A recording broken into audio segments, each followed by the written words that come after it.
14 centuries ago, the world was drowning in darkness. Not the darkness of night, but the darkness of souls. Oppression ruled unchallenged. Justice had gone silent. And into that world, a child was born who had already lost his father before drawing his first breath. This is not simply the story of one man. This is the story of how the divine light broke through the thickest darkness humanity had ever known. This is the story of Islam's arrival on earth, the story of the Quran's revelation, and the story of the man who became its living embodiment, Muhammad, peace and blessings be upon him. If this kind of storytelling moves you, subscribe now, like this video, and drop a comment. Your support keeps this mission alive. Before the birth, the stage was already being set.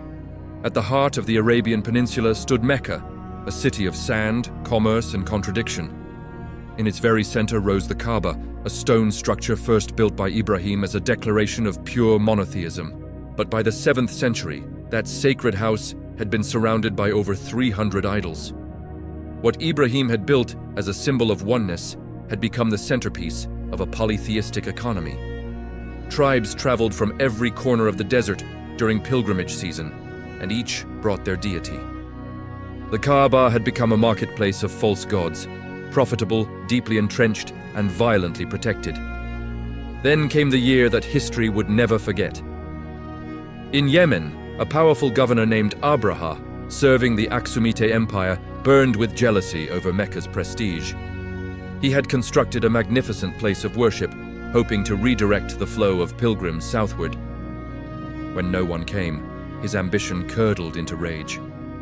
He assembled a massive army of 60,000 soldiers, and from India, he summoned war elephants, creatures that symbolized invincibility in the ancient world.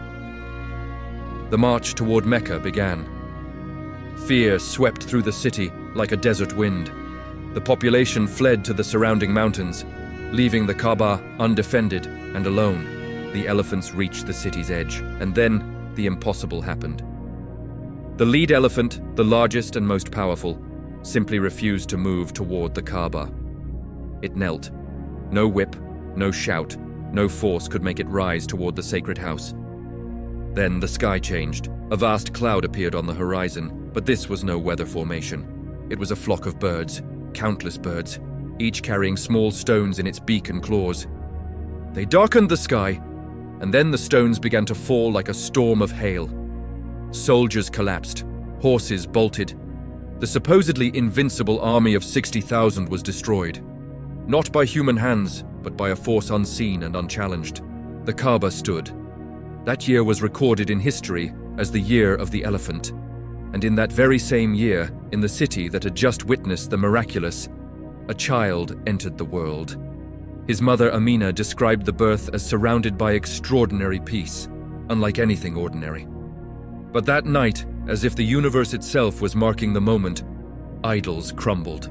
A light surged toward the lands of Syria, illuminating distant palaces. The fire of the Magi, burning for 1,000 years without interruption, was extinguished in an instant. The columns of the Persian palace trembled. The Tigris River flooded its banks. A star blazed across the sky. In distant lands, scholars of scripture who had been awaiting a new prophet grew restless with excitement. They searched among newborn children, looking for signs, though they did not yet know the prophet would come not from among them, but from the lineage of Ismail, son of Ibrahim. Muhammad, peace and blessings be upon him, was the fulfillment of Ibrahim's own prayer, made centuries before. His birth was not an event. It was a turning point in the entire history of humanity. The infant needed a wet nurse. Among the Arabs of that era, it was customary to send newborns into the desert with nomadic nurses, believing the open air would forge stronger children. But Muhammad was an orphan, and nurses were reluctant. An orphan brought no financial promise. Halima al-Sa'diyah came to Mecca desperate, having found no child to nurse. With no other option, she accepted this quiet, fatherless boy. The moment she did, her entire life shifted. Her breasts, previously dry, filled with milk. Her livestock grew healthy and fertile. The pastures around her camp turned green. Her husband, Harith, watched in amazement. "What a blessed child has come to us," they both declared. In the land of Banu Sa'd, the young Muhammad absorbed the pure and eloquent Arabic that would one day make him the greatest orator the world had ever witnessed. One day, while playing with the children of Banu Sa'd, he was approached by Jibril, peace be upon him. The angel laid him gently on the ground, opened his chest, and removed his heart. From within it, he extracted a small dark clot and said, "This is the portion of Satan within you." He washed the heart in a golden bowl filled with water from Zamzam, returned it to its place, and sealed the chest. The children ran screaming to Halima, "Muhammad is dead." She found him alive, but changed in color. The seed of extraordinary destiny had just been tended. He grew. He returned to his mother, Amina, but fate moved swiftly. When he was just 6 years old, his mother fell ill and died, leaving him an orphan for the second time. He was taken in by his grandfather, Abdul Muttalib, a man of deep respect and immense presence. Where none of his own children dared to sit in his reserved seat out of reverence, the little Muhammad would settle beside him without hesitation. His grandfather recognized the signs of greatness in the boy, but by the age of 8, Abdul Muttalib too passed away. Before his final breath, he entrusted his grandson to his son Abu Talib. One loss had followed another, then another. These early sorrows did not break Muhammad. They refined him. Suffering dissolves arrogance. It silences pride. It opens the soul. The boy who had known so much grief became the man who was incapable of cruelty. He worked as a shepherd. He walked alone through the desert silence, watching the stars, feeling the weight of the sky. He contemplated. He questioned.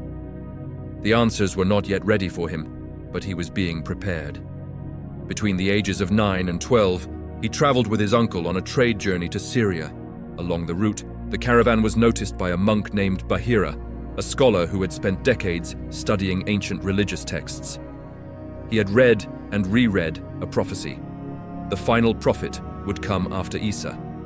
There would be signs. From his window, Bahira observed the caravan and froze.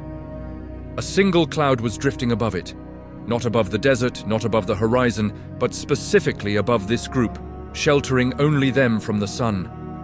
When the caravan stopped, the cloud stopped. When it moved, the cloud moved with it. Bahira invited the entire group to dine with him. He studied every face and found he was still searching. One person was missing. A boy had remained behind to guard the supplies. When Muhammad was brought to him, Bahira felt a trembling deep within himself. Every sign he had read about in his texts now stood before him in the form of a child.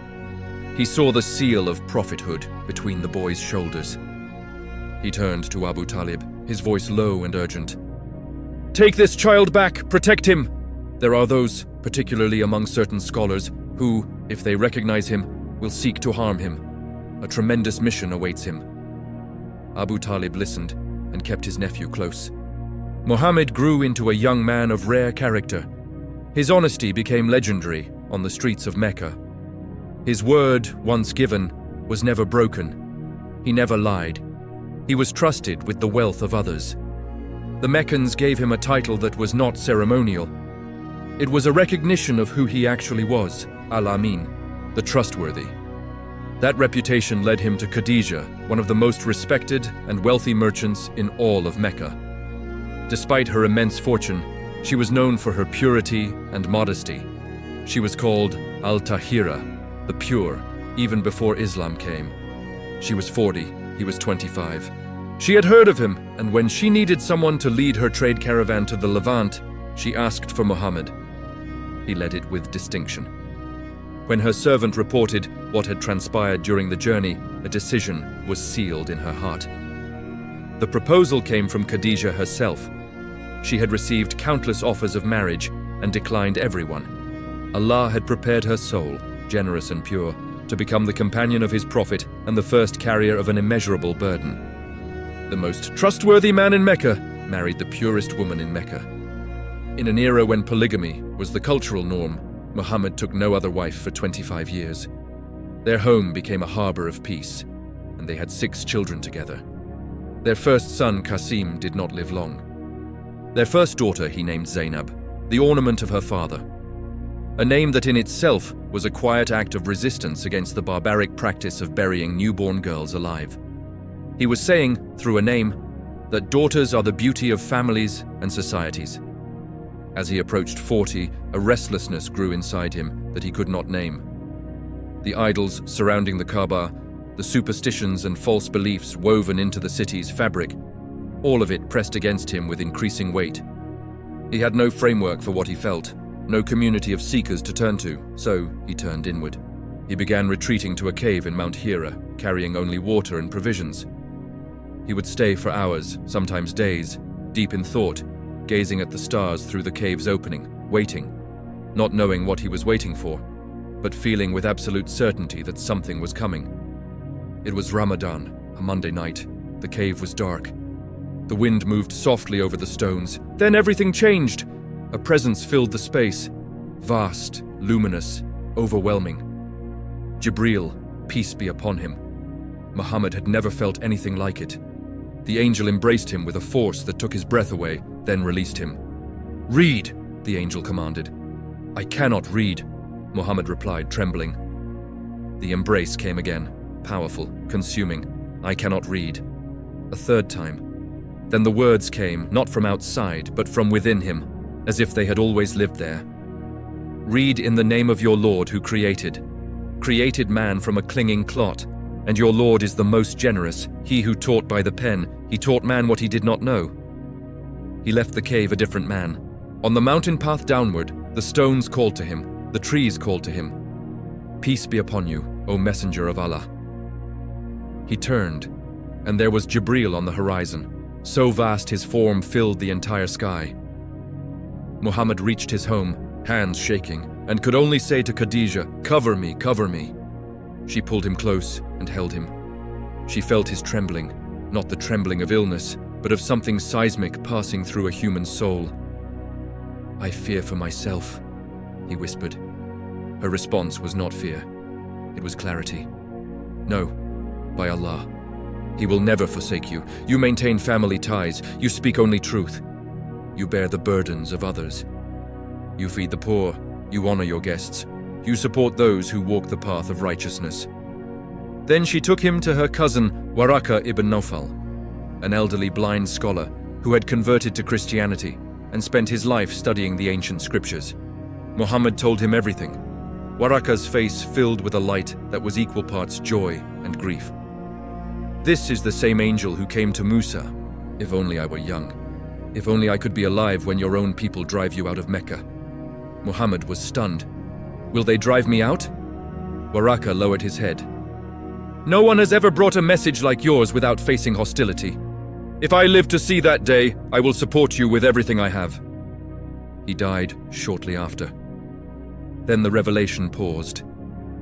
Days of heavy, trembling silence passed, and then the divine voice returned, and Muhammad understood this was only the beginning. For the first 3 years, Allah commanded that the call be made in secret. There were no public announcements, no speeches at the Kaaba. The truth was shared quietly, carefully, with those whose hearts were already searching. Khadija was the first. She believed without a single moment of hesitation. Then came Ali, his young cousin, a boy but with the heart of a lion. Then Zayd ibn Haritha, his freed slave, whose loyalty was unshakable. Then Abu Bakr, a man of standing in Mecca trusted and respected, whose embrace of Islam became a door through which others followed. Uthman Zubair ibn Awwam, Abdurrahman ibn Auf, Sa'd ibn Abi Waqqas, and Talha ibn Ubaidullah. These names became the first pillars of a new world. The Quran continued to arrive, through Jibreel, in fragments tied to events and moments. The companions memorized every word, wrote them on leaves, bones, pieces of leather. The Quran was the greatest miracle given to this prophet, not merely because of its content, but because of its form, its rhythm, its structure, its depth, its language. It belonged to no known category. Even the greatest poets of Mecca, who prided themselves on the mastery of the Arabic tongue, could not produce anything remotely like it. Prayer was also ordained. 2 rak'ahs at dawn, 2 at dusk. The believers gathered in secret to worship. 3 years passed. Then came the command, "Proclaim what you have been ordered." The quiet became loud. Muhammad first gathered the Banu Hashim and presented Islam to them. Abu Talib supported him in silence. Abu Lahab mocked him openly. Then Muhammad climbed the hill of Safa and gathered the people of Mecca. "If I told you an army was hiding behind this mountain, would you believe me?" "Yes," they replied, "because you never lie. Then I warn you of a severe punishment." Abu Lahab's voice cut through the crowd. "Is this why you've gathered us? Woe to you." From that day forward, the hostility became open warfare. The message of Islam was not just theological, it was social. Slaves and masters were equal before God. Women would inherit.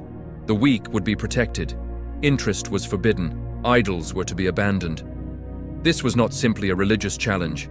It was a direct threat to Mecca's entire economic and social order. The idols were not just objects of faith, they were the engine of commerce. Every pilgrimage season brought trade. Every tribe's idol installed around the Kaaba brought revenue. The powerful of Mecca understood this clearly. At first they tried ridicule, calling Muhammad a poet, a soothsayer, a madman. Walid ibn Mughira listened to the Quran and went back to his people utterly disarmed, admitting that what he had heard was neither poetry nor sorcery, but something beyond any category he knew. And because he could not categorize it, he feared it. Then came the torture. The desert sun beat down not just on the sand, but on the bodies of the believers. Yasir, his wife Sumayya, and their son Ammar were defenseless and owned by tormentors who had no mercy. Sumayya, may Allah be pleased with her, was killed by a lance driven by Abu Jahl. She became the first martyr of Islam. Bilal ibn Rabah was spread across burning sand, with a boulder crushing his chest. They demanded one word, just one word of denial. From his lips came only, Ahad, Ahad, one God. Khabbab ibn al-Arat was pressed onto beds of blazing coals until his skin darkened and scarred like charcoal. Mus'ab ibn Umayr had been one of the most pampered young men in Mecca, raised in silk and perfume. When he embraced Islam, his family locked him away, stripped him of everything, and let him starve. He went from luxury to wearing patched garments, carrying faith instead of wealth. As for the Prophet himself, protected by his uncle's tribal standing, they dared not kill him directly. But they threw camel entrails on his back while he prostrated. They scattered thorns in his path. They waged psychological warfare, labeling him mad, bewitched, dangerous. Then came their offer of compromise: worship our gods for 1 year, and we will worship yours for 1 year. A middle path, a deal. The divine answer came swiftly and permanently. Say, O disbelievers, I do not worship what you worship, nor do you worship what I worship. The Surah Al-Kafirun was not merely a rejection, it was a declaration. There is no negotiation between Tawheed and Shirk. There is no grey zone between faith and polytheism. Mecca was in darkness, but this much became clear. Truth does not sit at a bargaining table. When the oppression became unbearable, the Prophet authorized migration. A land ruled by a just king, the Negus of Abyssinia, offered potential refuge. The first wave of Muslims departed in secret. The Quraysh pursued them, sending a delegation to the Negus, demanding their return. But the king listened to both sides. Ja'far ibn Abi Talib stood and spoke. He described the era of ignorance, the transformation brought by Islam. Then recited verses from Surah Maryam, the story of the birth of Isa. The Negus wept. He declared that the message Muhammad brought and the message of Isa came from the same source. He refused to return the Muslims. The migration to Abyssinia was Islam's first political success. A small community had found sanctuary beyond Mecca's reach. Back in Mecca, the Quraysh grew more desperate. The message kept spreading, reaching people of every class, every age, every background. Then 2 conversions shook the city's equilibrium: Hamza and Umar. Hamza, the lion of the battlefield, entered Islam with the force of his whole being. Umar, feared, powerful, unyielding, arrived at Islam after a dramatic transformation that became one of the most celebrated stories in Islamic history. With Umar's conversion, the Muslims no longer had to hide. They prayed openly at the Kaaba. But the Quraysh's patience had been exhausted. They gathered and made a decision: isolate the believers entirely. cut off all commerce, all social contact, all marriage between the clans of Banu Hashim and the Muslims. They wrote this decree on parchment and hung it on the wall of the Kaaba. The believers were forced into a narrow valley called Shib Abi Talib. For 3 years, they endured. The cries of hungry children reached into Mecca like accusations. People chewed leaves. They boiled scraps of dry leather to survive. Only a few compassionate souls in Mecca risked secretly smuggling food into the valley at night. Yet the believers did not surrender. And then, divine intervention. The parchment on which the boycott had been written was found destroyed, gnawed by insects, with nothing remaining but the name of Allah. The leaders of Mecca were shaken. The boycott collapsed. The 10th year of the Prophet Muhammad's mission is known as the Year of Sorrow. It was a year of profound grief and trial. But the grief did not end. Barely free from the valley, the Prophet lost his 2 greatest anchors in the world, Khadija and Abu Talib, in the same year. That year became known as the Year of Sorrow. Khadija had been his certainty in the darkest hours. Abu Talib had been his tribal shield. Without them, the streets of Mecca felt like a different city. The Prophet decided to seek support beyond its walls. He traveled to Taif and presented Islam to its leaders. They responded with mockery, then with violence. They sent children and troublemakers to stone him through the streets. By the time he reached the safety of a garden, his feet were soaked in blood. In that garden, he offered a prayer that pierced through centuries and still resonates. "O Allah, I confess to you my weakness and my helplessness. If you are not angry with me, I care not about what I suffer." Jibril appeared with the Angel of Mountains. "If you wish, we can crush them between the mountains." The answer came from a depth of compassion no human circumstance could exhaust.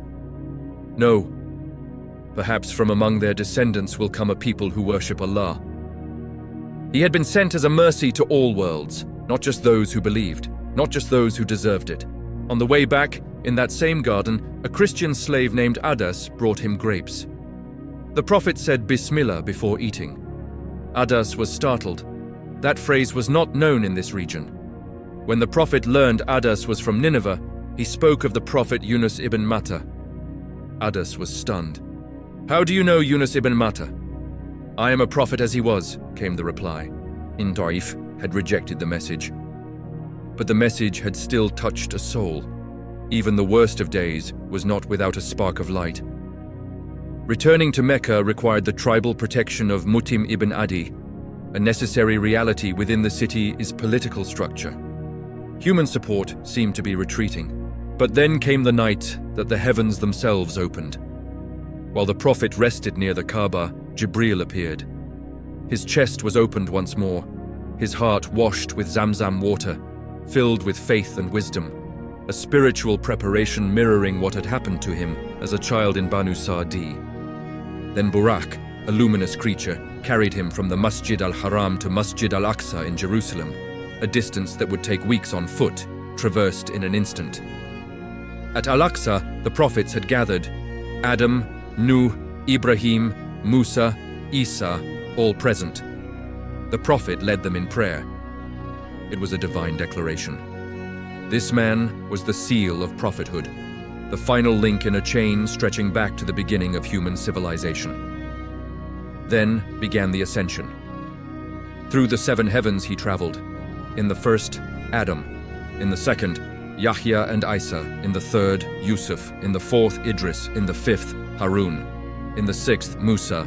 In the seventh, Ibrahim. Each prophet received him with greetings of welcome.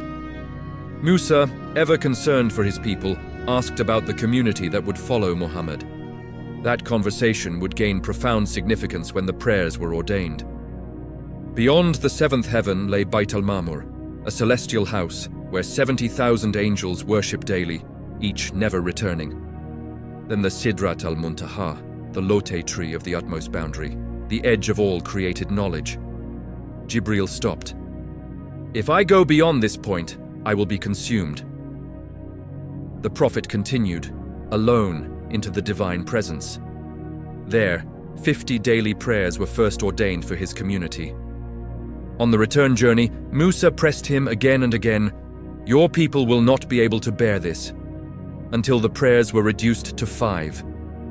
But in reward and in weight, they were counted as 50. The prayer was not a burden, it was a gift, a direct, unmediated gift from beyond the lotus tree to every believer who would ever live. When the Prophet told the Meccans what had happened that night, the reaction was immediate ridicule. "You claim to have traveled to Jerusalem and returned in a single night?"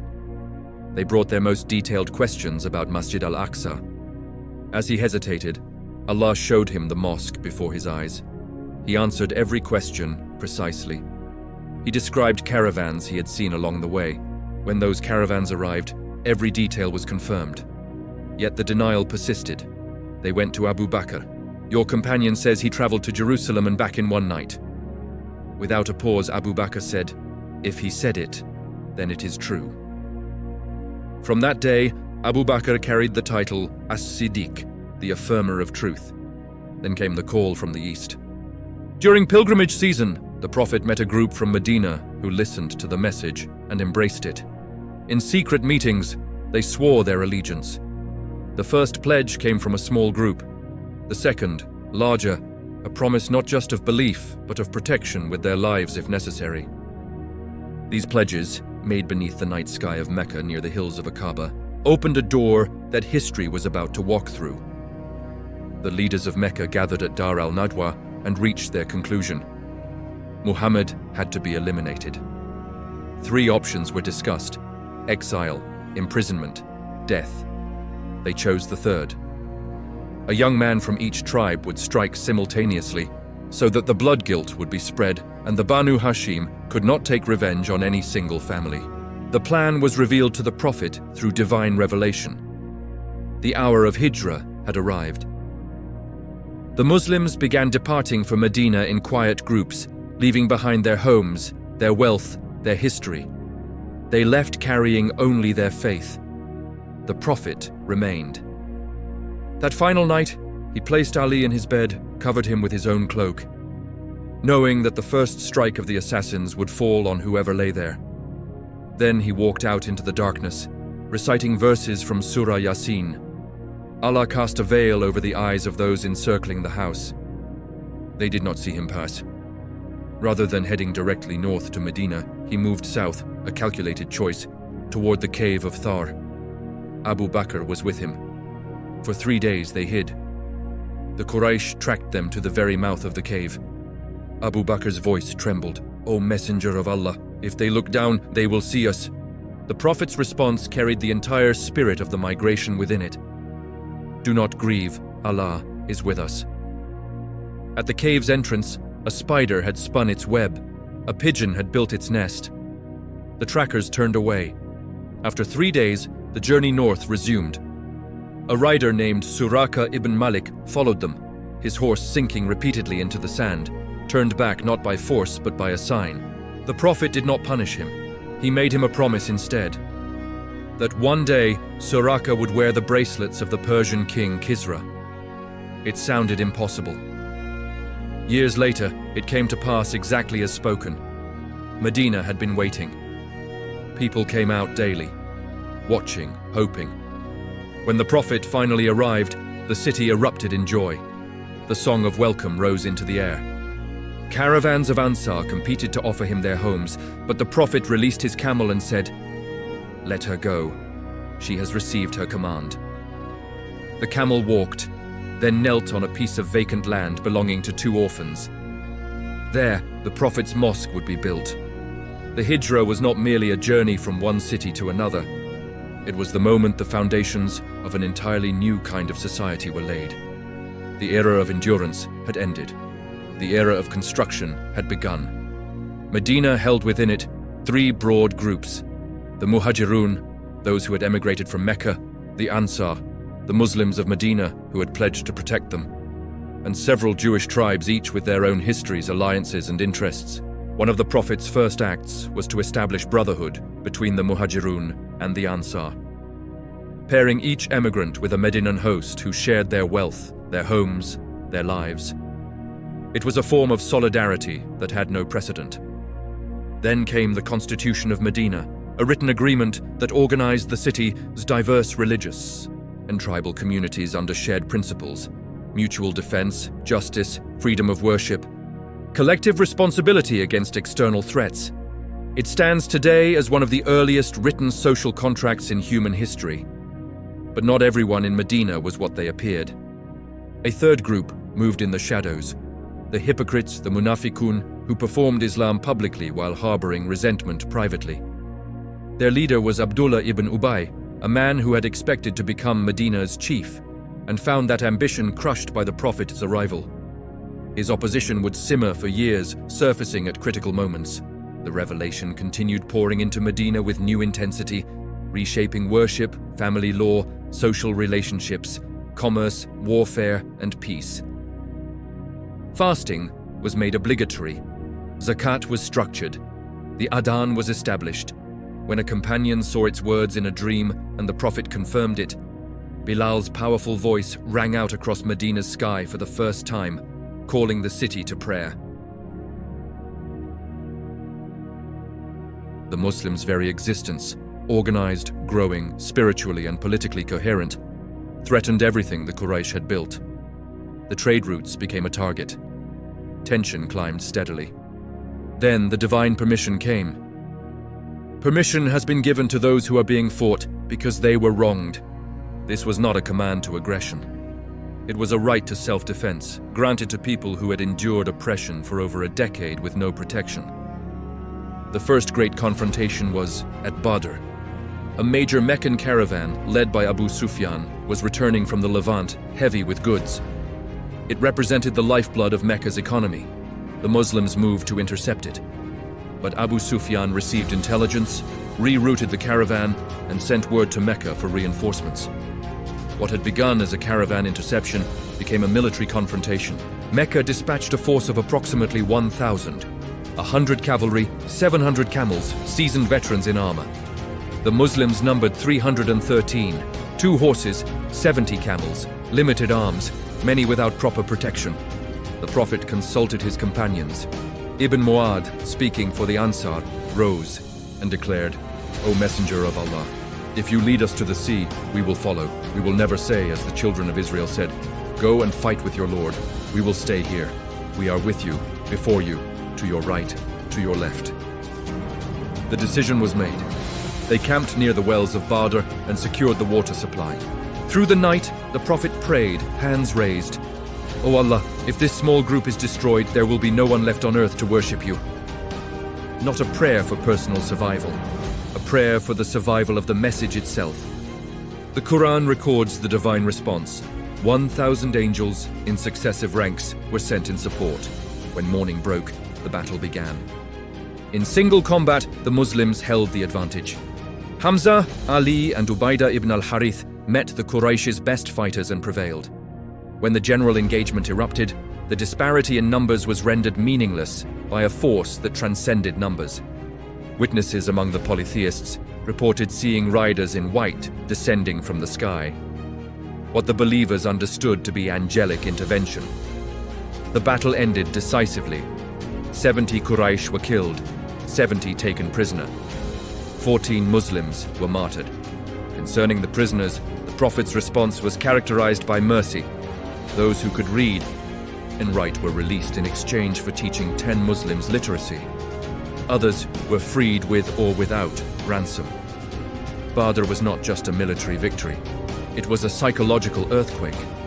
The supposedly invincible force of Mecca had been shattered.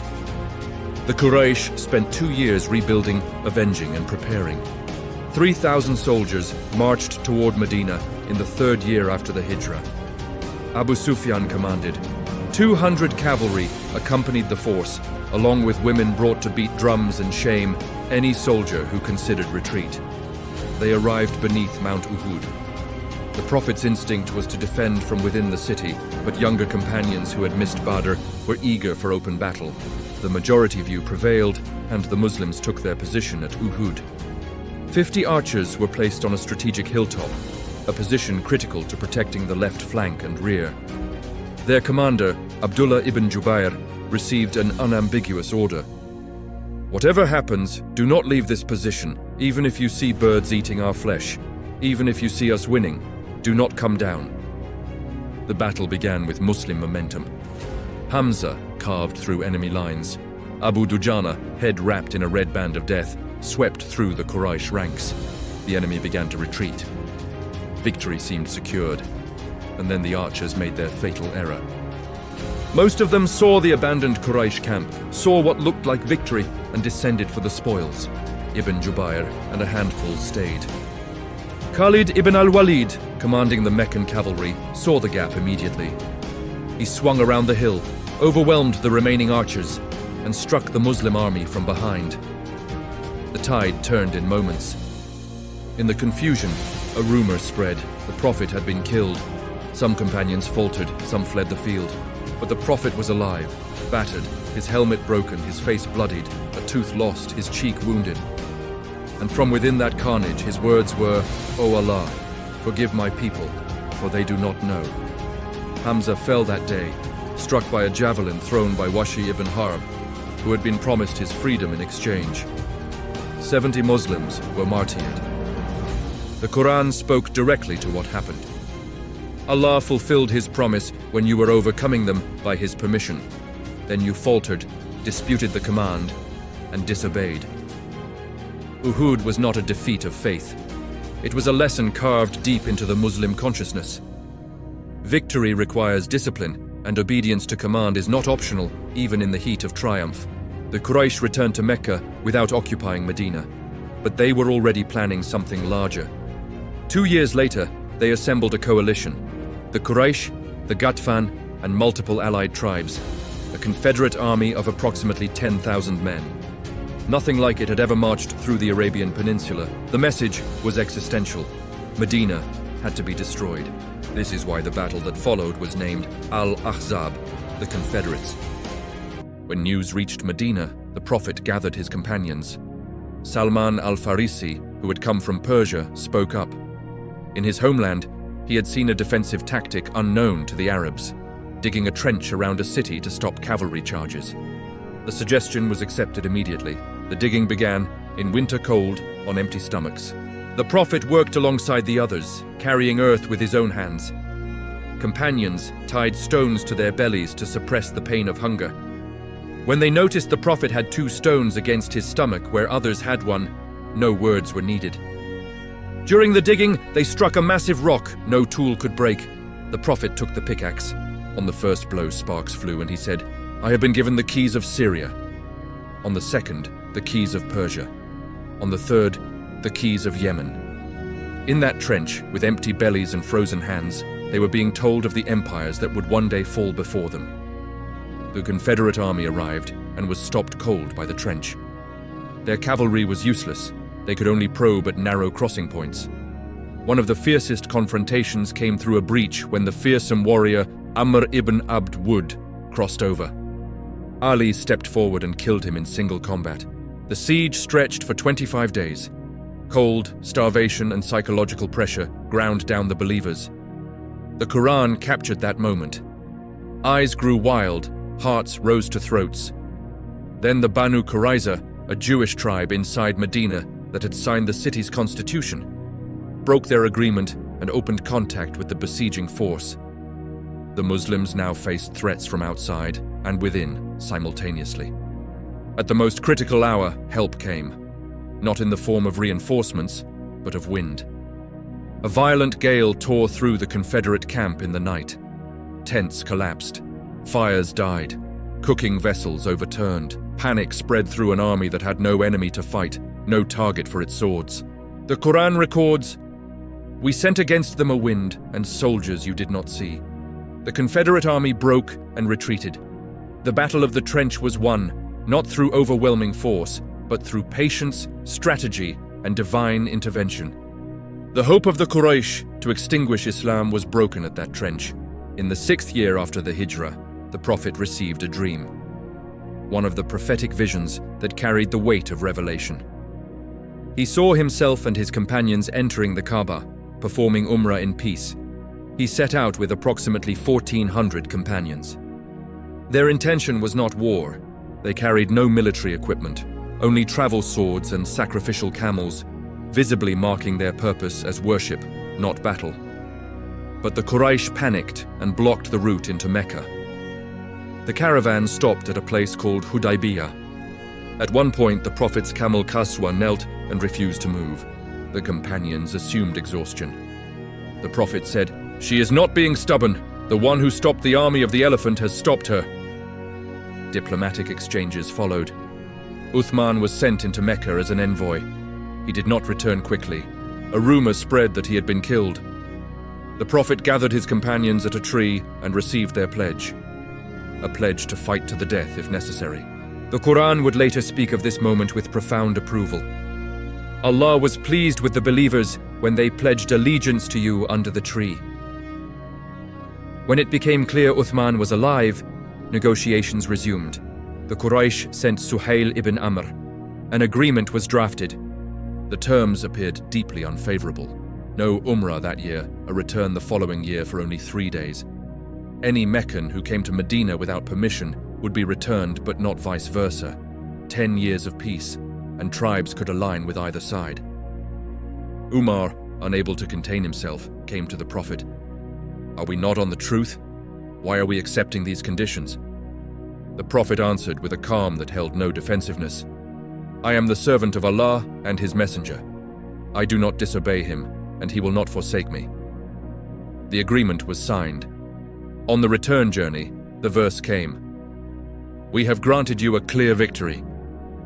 The victory was not in the terms, it was in what the peace made possible. Within 2 years, under the freedom of non-warfare, more people entered Islam than in all the preceding years combined. The Prophet sent letters to the rulers of neighboring empires, Heraclius of Byzantium, Khusra of Persia, the Muqawqis of Egypt. The universal call had begun. Khaybar was next.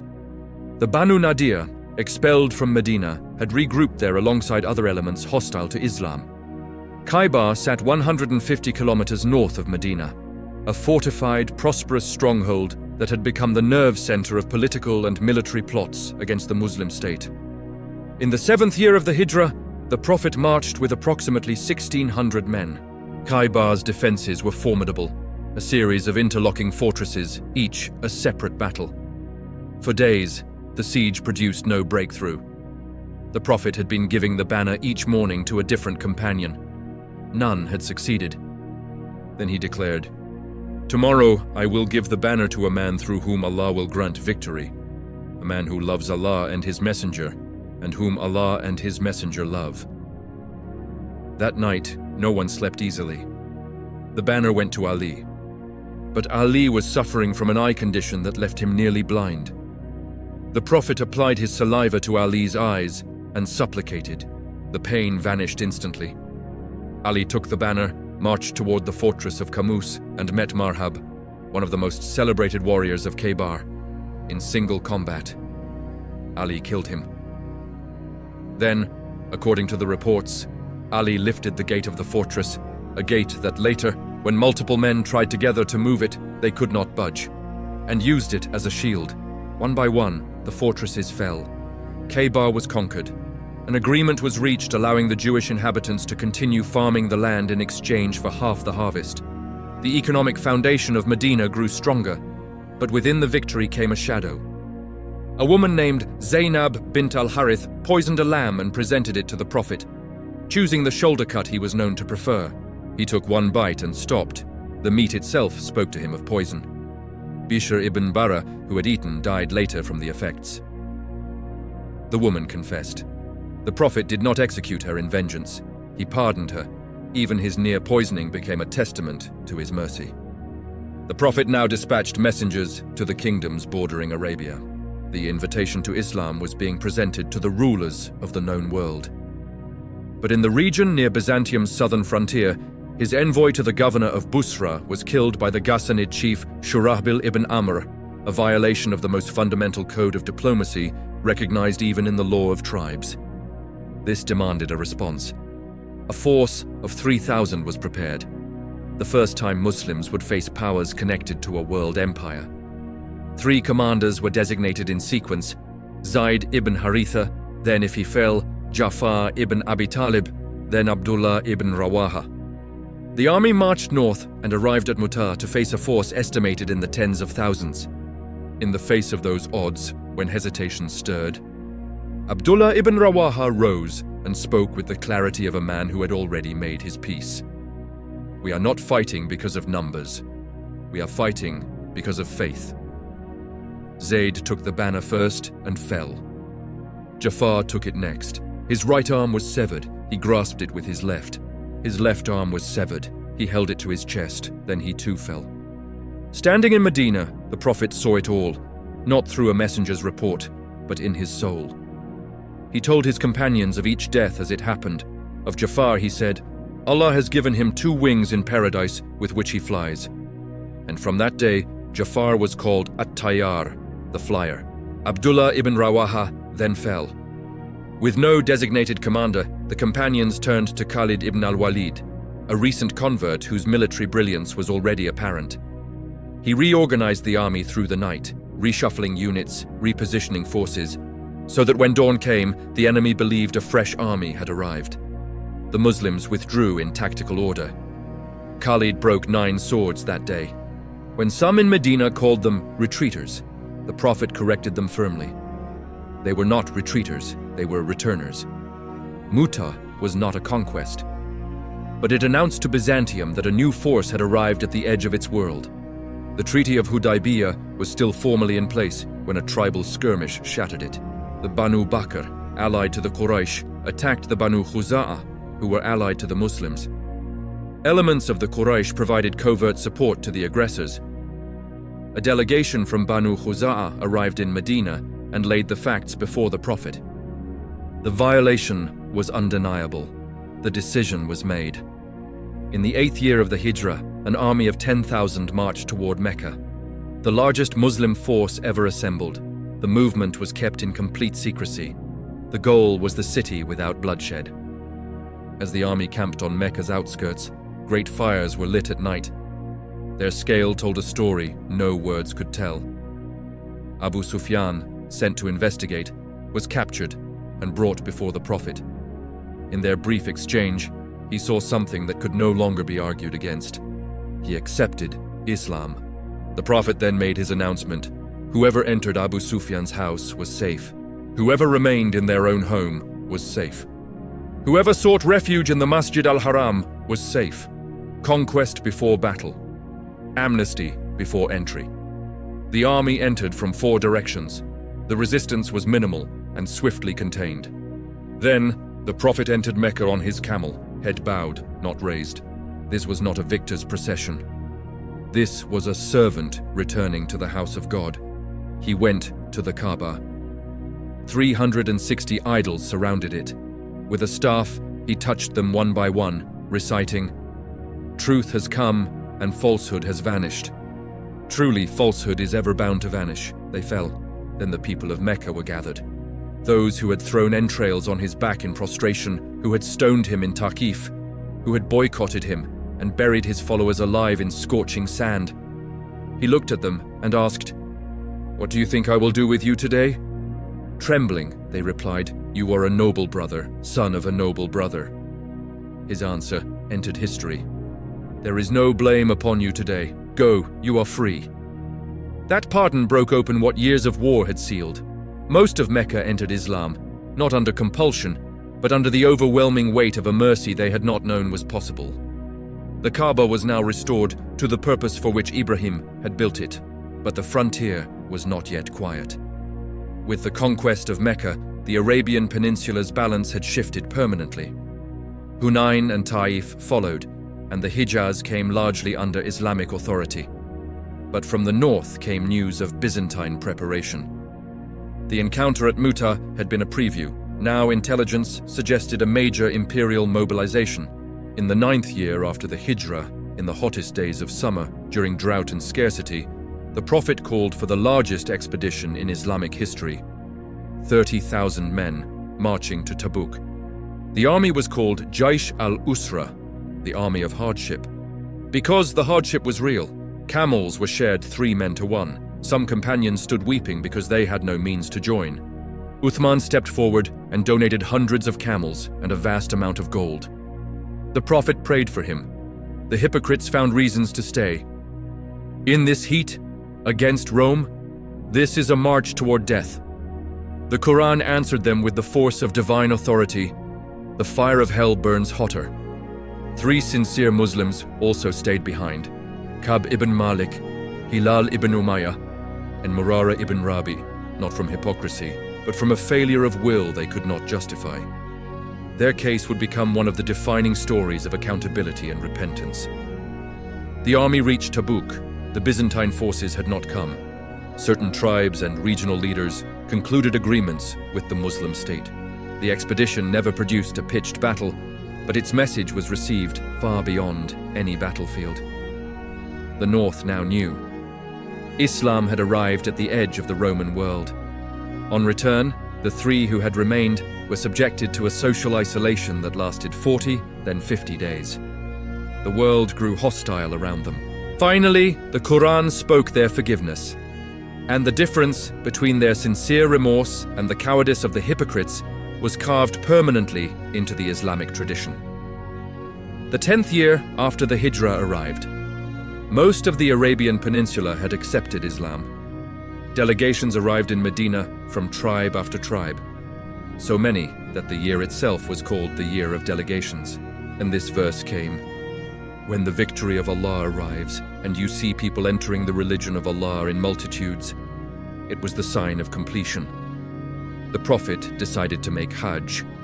He departed Medina with more than 100,000 Muslims. The contrast with that first night in the cave of Hira, alone, trembling, 23 years earlier, was beyond anything human language could adequately hold. He entered into Ihram, called out the Talbiyah across the desert, and arrived at Mecca. They circled the Kaaba, performed sa'i between Safa and Marwa, and then came the day of Arafat. On the plain where hundreds of thousands stood together beneath the open sky, the Prophet, seated on his camel Qaswa, delivered the address that would become the definitive statement of what Islam stood for. He began, "O people, listen carefully to my words. I do not know whether I will meet you here again after this year." A farewell hidden inside a greeting. He declared the sanctity of life, wealth, and honor. He abolished interest, beginning with that owed to his own uncle Abbas. He abolished tribal blood feuds, beginning with one from his own family. He called for the just treatment of women. He declared, "No Arab has superiority over a non-Arab, no non-Arab over an Arab, no white person over a black person, no black person over a white person, except through taqwa," in the 7th century. To a tribal society that organized itself entirely around blood and lineage. He then said, "I am leaving you 2 things. If you hold fast to them, you will never go astray, the Book of Allah and my Sunnah." At the end, he raised his finger toward the sky and asked, "Have I conveyed the message?" And from 100,000 voices it came back, "Yes." And then the verse descended, "This day I have perfected your religion for you, completed my favor upon you, and chosen Islam as your religion." When Umar heard it, he wept. Someone asked why. He answered, "When something reaches perfection, it begins to decline. I understood that this was farewell." He returned to Medina. The 11th year of the Hijra. The Prophet began visiting the graves of the martyrs of Uhud and praying over them. He went to the cemetery of Baqi and prayed for the dead. He ascended the pulpit and spoke of a servant whom Allah had given the choice between this world and what Allah had prepared, and that servant had chosen what was with Allah. Abu Bakr wept. He alone understood who that servant was. Then the fever came, the headaches, the weakness. His body carried the cumulative weight of 23 years of prophethood, and, according to some narrations, the effects of the poisoned meat from Khaybar surfaced again at the end. During the illness, Abu Bakr led the prayers, an indication, indirect but unmistakable, of what was to come. One day the Prophet emerged from behind the curtain of his room into the mosque. The companions were praying in rows. He looked at them, and a smile came across his face, soft and full. They saw it, and their hearts lifted, thinking he had recovered. It was his last look at them. In the chamber of his wife Aisha, he breathed his final breaths. His last invocation was for the prayer. Among his last words, "The most exalted companion." And he returned to Allah. It was the month of Rabi al-Awwal, the 11th year of the Hijra. He was 63 years old. Medina was struck as if by something that had no name. Umar stood and declared that anyone who said Muhammad was dead would face his sword. At that moment, Abu Bakr entered the mosque, climbed the steps and recited, "Muhammad is no more than a messenger. Messengers before him have passed away. If he dies or is killed, will you turn back on your heels?" Then he said, "Whoever worshipped Muhammad, Muhammad is dead. Whoever worships Allah, Allah is living and will never die." Umar collapsed to the ground. He was buried in the chamber of Aisha, a room that would later become part of the Prophet's mosque. 23 years, a cave, a trembling man, a world reshaped. The Quran was complete, the path was laid. The mission had been delivered in full. His death was not an ending. It was the moment the inheritance passed to every person who would ever carry his message. Through their hands, their words, their patience, their refusal to compromise what they had been entrusted with. The responsibility now belongs to those who came after him. It belongs to us. If this story moved you, if you felt even a fraction of what these words carry, then subscribe, share this video, and leave a comment. Every person who encounters this story and passes it forward becomes part of something that has been moving through human history for 1400 years. Do not let it stop with you.